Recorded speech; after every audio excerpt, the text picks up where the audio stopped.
Gutwhale is a 2D action platformer that launched for Steam in 2020 and came to most other platforms over time. I myself only picked the game up when it came to Nintendo Switch. The problem is I don't think that any of the reviews come even close to doing it justice. That's why I'm making this Gutwhale critique video, which will hopefully inspire me to go on and make more of this sort of thing. Instead of keeping this short and sweet, I'm going to explore this game in excruciating detail and explain my views on it so that you can get a feel for it and maybe even try it for yourself one day. There's only one part to Gutwhale, and that's gameplay. The set dressing is nice, but honestly, the game will play the same regardless of how it looked. However, I would like to briefly explain the story, or at least the direction that players are pushed in that eventually leads them to an end result. In Gutwhale, you're introduced to the game via a small office that's presumably inside the belly of a whale. There are lockers all around you, and you have a gun. As you move around to the next room, you're told that you can wear different hats to modify your experience, but on your first attempt you'll have absolutely no idea what this means, so don't worry about it for now. The tutorial does a great job of laying the foundations for the rest of the game. You drop into a tiny room that's got an enemy in. You kill the enemy, the floor disappears, and you drop into a new room with maybe 2 or 3 enemies. Kill those enemies and you'll fall into a new floor. Rinse and repeat until you reach the final room, which has much more solid floor. When you kill every enemy here, you'll be allowed to walk through a door and enter the second level. The path doesn't alter between levels, the game just looks grosser and the encounters get slightly more intense. Clear 5 or so rooms and you'll be able to enter the third level. Repeat the room clearing and you've completed the game. Congratulations, or at least that's what the game wants you to think. Gutwhale then opens up a new room for you to explore where you can track the paltry number of achievements it has to offer and discover a mechanic that allows you to move the plaques for those achievements around. There's a secret ending here that I don't want to reveal just yet because I think you need to get an understanding for the gameplay before I do. What I've described to you might sound pretty light on the content side of things, and that's exactly what the game is. There are 3 levels, each made up of around 5 floors, and you have to work your way through all of them. The game can be finished in less than an hour if you click with the mechanics and don't find it at all stressful. Sadly, I'm not one of those people, and it's the gameplay side of things that stretch this title out for me. Since this game is so light on the story side of things, I'm going to get pretty deep on the gameplay side. One thing I want to say right off the bat is that there's a life system. You start with 3 lives but can increase or decrease that based on the hat you pick at the start of a run. When you run out of lives, you'll be given the opportunity to restart with your choice of hat or head back to the office to pick a new one. These hats do provide a slight shift in terms of gameplay, but there are so few that they're not really worth talking about too much. One hat gives you a ton of lives, another sacrifices lives in exchange for extra points for kills, and another gives you increased momentum instead. Then there's the frog hat, which you unlock by firing shells into the frog at the end of every level. Your shell count adds up across all playthroughs, so you can unlock the frog hat over the course of every attempt you make at trying to finish the game. The frog hat turns every enemy into frogs. These guys jump at regular intervals, don't fire projectiles, and can be killed in one shot. It's hard to say whether this makes the game easier or harder though. It makes it easier for me because the enemies are more predictable, but harder because the timings of the jumps that can kill you instantly when you drop onto a floor are impossible to predict. The hats force you to play differently according to new rules. If you only have 1 life, you need to be cautious. However, if you have more agility, you don't need to worry quite so much about being hit by walking enemies. Projectiles are still a pain though. Regardless of your hat, enemy types remain the same. There's a good mix of enemies for the size of this game, and by that I mean an experience that could take you roughly 30 minutes to complete. Some fire projectiles, others just swim at you and try to kill you, and there are these skulls that take 3 hits to kill unless you roll over them and shoot down on top of them. All enemies are made more challenging by your gun though. It can only hold 1 shell.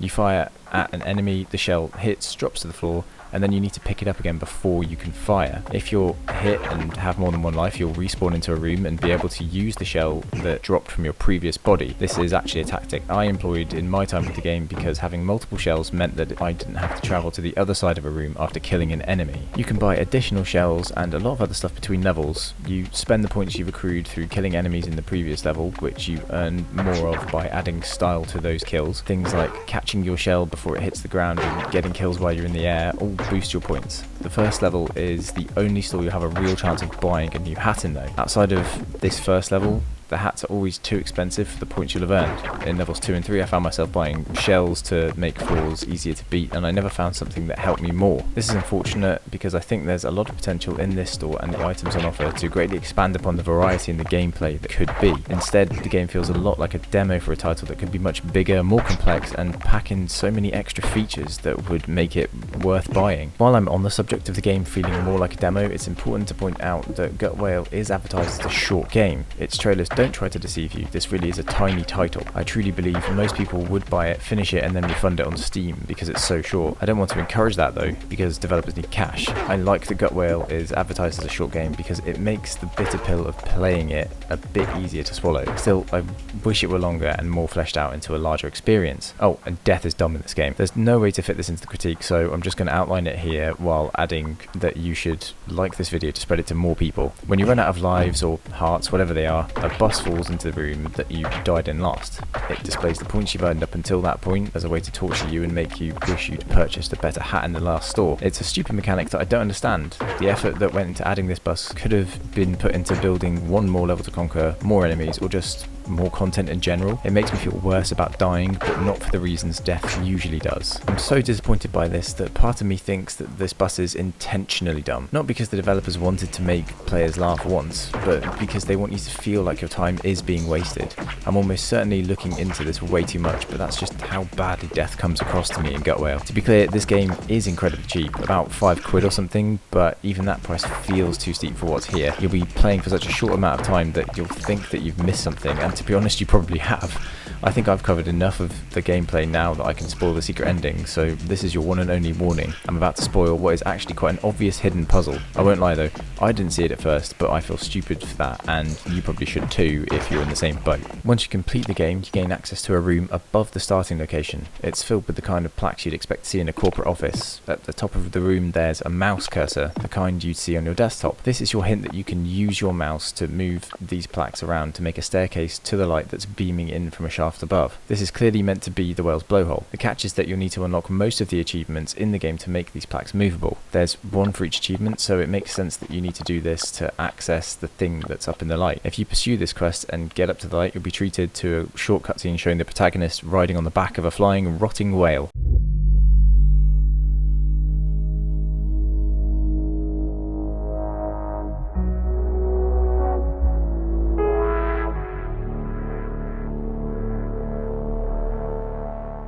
The sky is filled with pieces and buildings, the credits roll. This is a pointless ending, just like how pointless the bus is.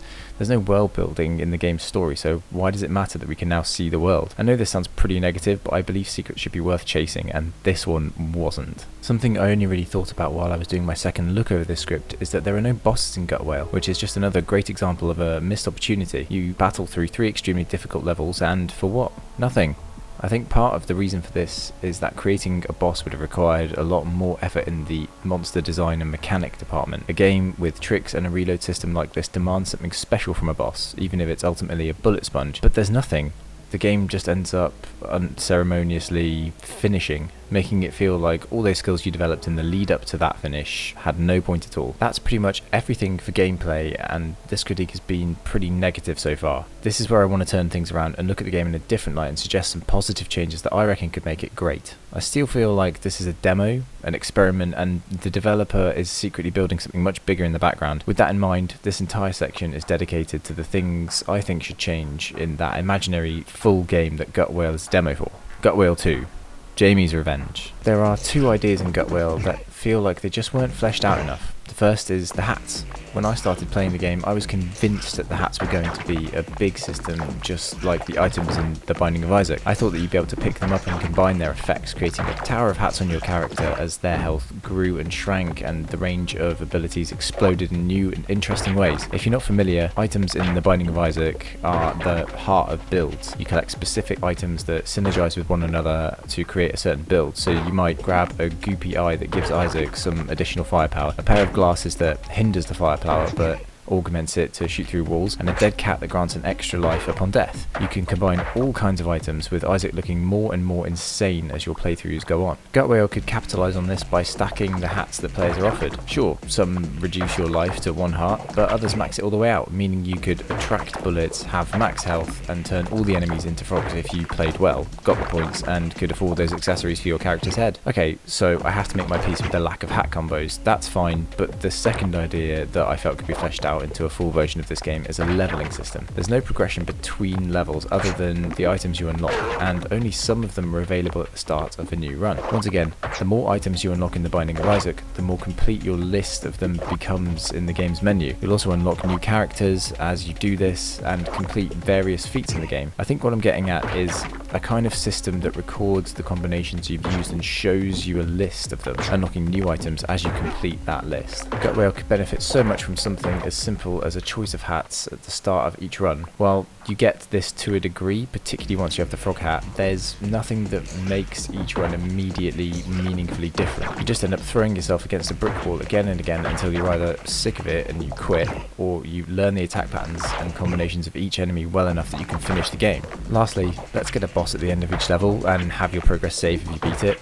Currently you restart the entire game if you die. My suggestion would be, for example, you start at level 2 if you've killed the first boss, and level 3 if you killed the second boss. This is still extremely difficult, but it rewards the player for beating the bosses, which is how things should be. The bosses would each have a unique mechanic built around Gutwhale's own mechanics. It's shockingly easy to come up with these, and while I'm no game designer or programmer, I do know what makes games fun, and these would have ascended the game to a level where it's worth replaying. The first boss is simple, just a big bullet sponge. Call it Fred the Frog because that's stupid, and so is the school bus. You have to hit it 5 to 10 times and that's it. This enemy is big though, so you've got to use platforms and kill it before it destroys them. With the bullet retrieval mechanic, this is interesting as a tutorial boss, and that's putting it lightly in this game. The second boss is Pam the three-headed plant bastard. Imagine those plants that shoot up out of the pipes in Super Mario. It's 3 of those plants hiding in holes in a single arena in Gutwhale. You can't see them, but they have consistent timings for when they pop up after they see you. You have to jump over the hole once to tease, then back over to shoot and get a hit.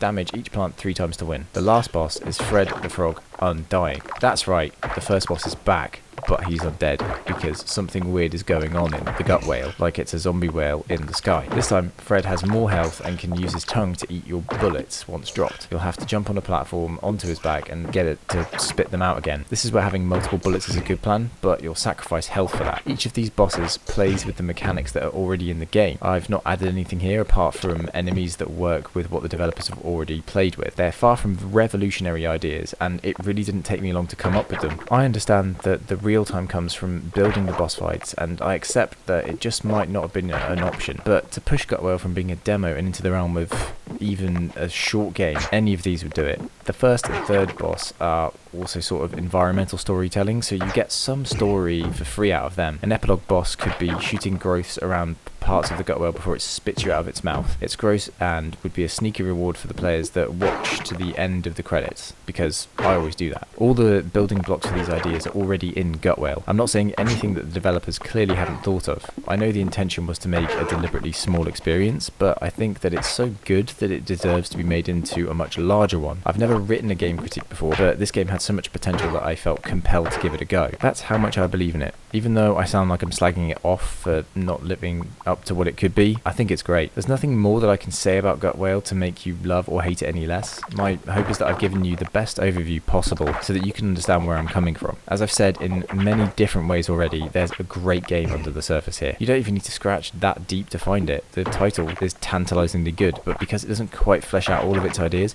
it comes across as terrible. When I first played Blasphemous, Dead Cells, and even Dark Souls and Bloodborne, I initially thought they were dreadful because of how challenging they were. However, once I grasped the idea that they were more fair and relied on you mastering their mechanics over providing you with space to have predetermined versions of fun, I was into them. Gutwhale is just like those games, but it fails to deliver on more of what you want once you've mastered it. There's just bile and disappointment left. Even the secret ending leaves you feeling empty as the world that the dead, undead, or severely injured whale is floating around in. The buildings should be part of a city you could explore, but instead they're just elements of a half put together concept that hasn't got anywhere to be anchored. Yet still, I can't stop thinking about this game. It's got something special going on, but I can't bring myself to recommend it too much to anyone. That's why I made this critique, because hopefully you've had enough of a taste of my frustration to ensure that you understand how much stress you'll save yourself by avoiding the game entirely. With that said, I'd rather the developer go back and make Gutwhale 2 Jamie's Revenge, and if you buy it, they might just do that. There aren't any credits for this critique because I've never made one before and have no one supporting me.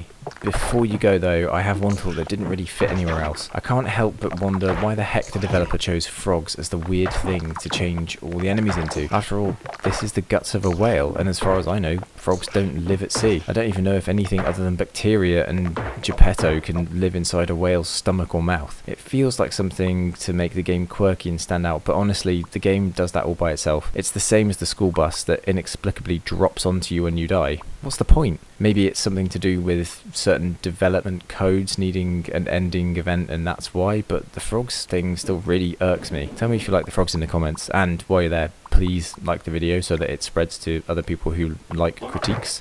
Most of the reason that I made this video is because I love critiques and I want to get into making critique videos, much longer ones than this. So a like would help support me and give me an indication that you feel the same, you want more critiques, and I can go ahead and fill YouTube with them. Thanks very much for your time.